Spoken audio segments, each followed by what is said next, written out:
Happy Halloween!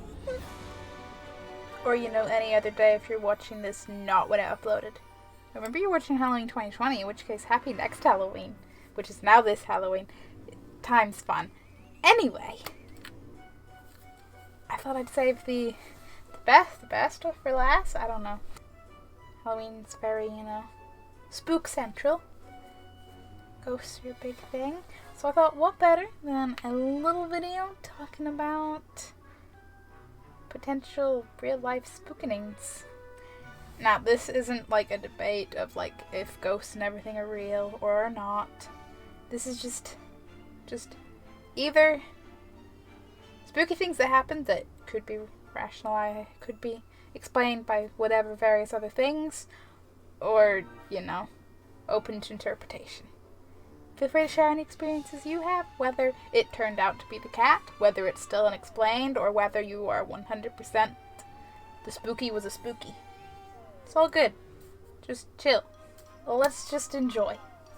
So I have potentially 4 questionable experiences. Some more easily written off than others. Some very, oh wow.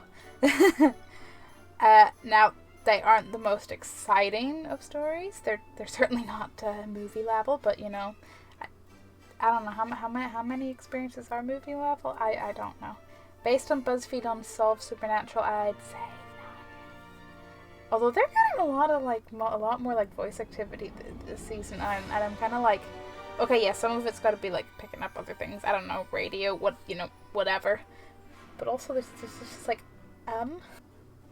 So I have two scenarios that were back when I was a kid, like, I'd say single digits, maybe 9 or 10 at oldest.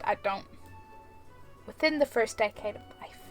One is basically I was at my friend's house and she had like a big, the proper like big plushie. It was a plushie panther. And the ones with the big head, it's like they're lying and they have their paws and their head turned, that pose. Called Midnight, and she left the room to whatever, I don't know, and I swear, little teeny tiny me swears, that plushie growled at me, like a proper fucking growl, and I'd never forget that, except for that part where I don't remember it so well anymore, but I know it happened, and I know in that moment I was like, that was a growl. Now, sure, maybe it was some weird pipe noise in the house, but it was not anything I'd ever heard before or since. So, I know what you're thinking, overactive imagination, but I'm going to address that all in one after this other scenario that's childhood and a bit of a bigger scenario. That other one's more like fun fact of, oh dear. Because, maybe plot twist, maybe her brother was just perfecting being a little shit, I don't know. Ventriloquist growling. Anything's possible. But my other scenario is a bit more, what? So, again, like little me, was forever a night owl. I was up late reading in bed. So, still that bed that's behind me, that bunk bed. I am sat there, just, reading. There is a light, like a clip-on light is just clipped onto the bed behind me. So there's nothing like between me and the light. It's literally right behind me. And at the end of the bed is a wall. Like the bottom of the bed's right against the wall. And I look up at one point from reading, and there's 2 shadows on the wall that look like faces. Like they look like the sideways silhouette of 2 faces, 2 heads. Which is, oh, okay, what? So, I'm looking behind me to be like, what the fuck's making those shadows? What? And I'm like, obviously I'm like, I know there's nothing between me and the light, but I'm like, did something move? Did one of my plushies fall? Did something, move to create shadows? And I'm like, I'm looking back and forth a few times, and I'm like, there's nothing there. There's nothing in front of the light. It's literally light me. Mm-hmm. So after that couple of, turnaround checks, the shadows are gone. They're just poof, gone. There's nothing more to that story. Nothing more happened. It's really weird. And okay, so now addressing the point of overactive imagination, I get that it's very easy to write off anything like in childhood that's like overactive imagination, but anyone who knows me, or like especially knew me back then, I was not the kind of kid that had an overactive imagination. Like, I just didn't. My imagination didn't do anything unless I specifically wanted it to. It's as lazy as I am, you know? To the point, like, you know how kids have imaginary friends?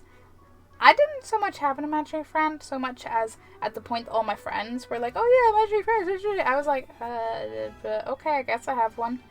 And I gave her a name that was very similar to my own name. And I think her basic description was basically the vague details of me, like, you know, brown hair, or no, I think I specifically made her not wear glasses just so she wouldn't seem exactly like me. I don't really remember. And basically she only came up in conversation when other people were talking about imaginary friends, and then like asked me if I had one. I was like, yeah, she's dead. Shrug. I didn't think I'd seen things. My imagination didn't run away with me. Whereas my friend, like, will admit, like, she totally, like, had a wild imagination and made up, like, ghosts and stuff. Me, not so much. Not taking a shit in anyone with a good overactive imagination. Sometimes I wish mine had been a bit more active, but just saying, I did. Now maybe it's a rare instance of like a visionary hallucination, but it's a very one-off case if so. So make that what you will. For me, it's mostly just a fun story. Because it's not like anything else, so it's really like, okay. Third situation, is, and what I consider the most sort of credible / unexplainable. So me and a few friends were in Edinburgh for like a, I don't know, weekend, whatever it was. And we went on like a guided haunted tour of the Edinburgh Vaults. So it wasn't specifically the Edinburgh Vaults. I think it was marketed based on them, but it was like around various, you know, gruesome / haunted history locations, and then ended down in the vaults. So, wonderful tour. 10 out of 10, do recommend. Would totally go on it again, especially because now I don't remember most of it. So the tour ends down in the vaults in a room that's meant to be the most haunted, like the most activity. And we're all filed in with like our backs facing the back of the room, like the complete stone wall. And during all this, like, and this hasn't been a jump scare tour or anything, so I'm not as immediately inclined to write things off in that regard, because it was purely factual. Sure, if you're like a skeptic, it's, you know, speculative, factual, whatever, but you know. So we're standing there, you know, she's ending up the tour, you know, telling us about that room, and then, you know, thanks for being here, bye-bye, whatever. And I specifically feel something brush against my lower back, sort of like mid to lower back. You know, like in the same way, like if you're in a crowd and maybe someone's brushed by, maybe it's their bag or whatever, or like maybe someone's arm if it's been in tight space or whatever, you know, but you know that, like something definitely brushed by you. Not in like a, you know, a push or a shove or a deliberate, you know, some sort of movement, but just in a casual, not lack of space, whatever movement. And I'm kind of like, what the heck? Because that was, like, it wasn't gust of wind level. It was proper, you know, brush, solid brush feel. And I look around. There is only my friend standing right beside me. And otherwise the next closest person to me is a good, maybe a full person or two away from me. Like, that's how much gap there is. And there's no way that they would be able to, you know, have maneuvered closer to me or anything without me noticing. And like behind us is just the wall. And like I questioned my friend, like, did you just touch me there? And he's like, no. And like I made him swear after, because whenever someone's like, swear like you didn't, and like he said he didn't, and I do believe him. Like, he wouldn't fuck with you like that, at least not without coming clean, you know, in a reasonable short amount of time. So So yeah, I may or may not have casually been in the almost path of a Edinburgh ghost. I don't know. So that one was a few years ago. My final scenario is up there with the plushie, probably in terms of ease of write-off ability. But it's also the most recent. Full disclosure, based on both my tiredness levels and my emotional state at the exact time, yeah, this is very write-offable.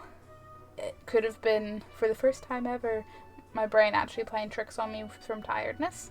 It's like I've said, my brain doesn't really play tricks when I'm tired. I'll be extra derpy, but I don't start seeing things. I don't start thinking shadows or other things any more than, I normally do out of the corner of my eyes and then go, oh no, it's that. I'm not prone to any sleep-deprived hallucinations or anything. I don't know what anything is, but I'm just trying to cover all bases. So basically, I'm in a dark room. And sort of vaguely out of the half corner of my eye. I don't know if it's proper corner of my eye, more here, but close enough to the corner of my eye. I will get caught up in technicalities. Basically, I see the sort of, I want to say shadowy movement, but I'm also in a dark room, everything's shadowy, so I don't know if shadowy is technically accurate. Like I said, technicalities. It's sort of people height, and it's just a little movement just across. And it's enough that I'm kind of wait, what? Because that's definitely caught my attention. There is a cat present. But there are two reasons I rule it out. I rule it out being the cat. For one, the cat had a bell in the collar. I would have heard that. Because you know what cats are like. I could hear a cat running around the place. I know the cat wasn't there at that time. Secondly, for the exact location and height, for it to have been the cat, would have required the cat jumping over from one bit of furniture to the other, very specifically. And I know there was too much stuff in that area for the cat to do that without knocking something over, or at least slightly nudging things around and some sort of movement noise. My bet's not on cat. There's a good part of me that wants that to be a thing rather than a trick of the lack of light or the cat gone full ninja mode. So it could have been just my mind maybe it was just a trick of shadows, and my mind just wants to believe what it wants to believe. But I'm very on the fence because I know that. I know it's a bit of a very iffy situation on write-off ability. But I also, like I've said, my brain doesn't get carried away. My brain is pretty chill. So, yeah. That's my 4 vaguely boring to, okay, potentially spooky experiences. Please do let me know if you have any of your own. I do not care if they're full level, that was definitely a spook, or I thought it was a ghost, but it was just the cat. Or somewhere halfway in the middle of it. I have no freaking idea, but this is the experience. Share away. And if I did a shitty job storytelling, feel free to ask questions and I'll try to elaborate. Otherwise, have a wonderful Halloween. I hope that you have all the Halloween treats or tricks and all the Halloween goodness, whether you are binging horror movies or classic less spooky things like Hocus Pocus or Halloween Town. So obsessed with that. I was a 90s kid, okay? That says it all, right? And I will see you, next month. No matter when I upload, it's going to be next month at a point. Bye!